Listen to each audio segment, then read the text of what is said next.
দুনিয়ার মাটিতে এক এক নবী দুনিয়ার মাটিতে দোয়া করেছিলেন। আমার আল্লাহ পাক রব্বুল আলামিন বললেন, হে আদম, আমি তোমাকে নিজ হাতে বানিয়েলাম, আমি নিজ হাতে তৈরি করলাম। এটা কোনো খেলাধুলা হচ্ছে? আইপিএল এর খেলা চলছে নাকি আপনাদের সামনে? কবরে খালি শুতেন, সেই দিন বুঝতে পারবেন। আর এখন কবরের ম্যাচ দেখেনি তো, একই রকম ভোল্টেজের মার পড়বে, 100 ভোল্টেজ। একটা যদি এখন মার্ডার কেসের আসামি যদি পুলিশ আমাকে পেলে মনে করলে, পুলিশ মনে মনে ভাববে একের যা পাওয়া গেছে দে ফাটিয়ে দে, এমন মেয়ের মারবে যে প্রথম যে গতিটাতে মেয়ের মারবে আপনাকে সেটা হতে পারে 100 ভোল্টেজে। দ্বিতীয় মারটা মারবে 98 হয়ে যাবে, তৃতীয় মারটা মারবে 75 হয়ে যাবে, আবার চতুর্থ মারটা মারবে 50 মার হয়ে যাবে। কিন্তু আল্লাহর ফেরেশতা যাকে কবরে আপনার নির্ধারিত করে দিয়েছে একই রকম মার পড়বে, একটুও কম বেশি হবে না। নারে তাকবীর! আমার বাবাজি ভাইরা, এই যুবক ছেলেরাকে নিয়ে বুঝতে পারি না কি করবো রে ভাই। এরা মনে মনে ভাবছে কি মরবো না, গায়ের জোরে কথা কইছে। দেখেছেন আপনারা? আল্লাহ বলছে, ওরে বান্দা বান্দি তোমরা শুনো, আল্লাহ যুবককে মারে, যুবতীকে মারে। আল্লাহ মাসুম বাচ্চা মায়ের পেট থেকে সেকেন্ডের ভিতরে মাত্র 2 দিনকার ছেলে মারা যায় কি যায় না? 2 ঘন্টার মধ্যে মারা যায় কি যায় না?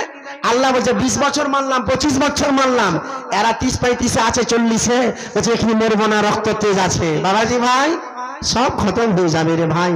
একটু বসেন ভাই, আপনাদের এলাকায় আমি নতুন, আলহামদুলিল্লাহ। একটু আসেন ভাই, আলহামদুলিল্লাহ।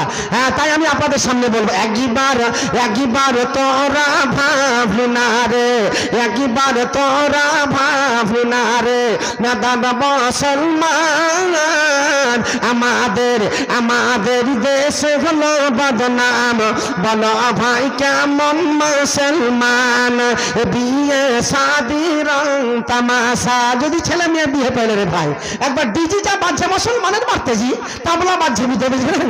তাবলা বাজছে, হ্যাঁ, বিয়ে শাদি রং তামাশা, বিয়ে শাদি রং তামাশা, মিটালি আরমান, একবার তোরা ভাবলি না রে, নাদান মুসলমান, আমাদের দেশ হলো বদনাম, রসুলকে সব ছেড়ে দিলে, রসুলকে সব ছেড়ে দিলে, মিঠনকে সব আপন করলি।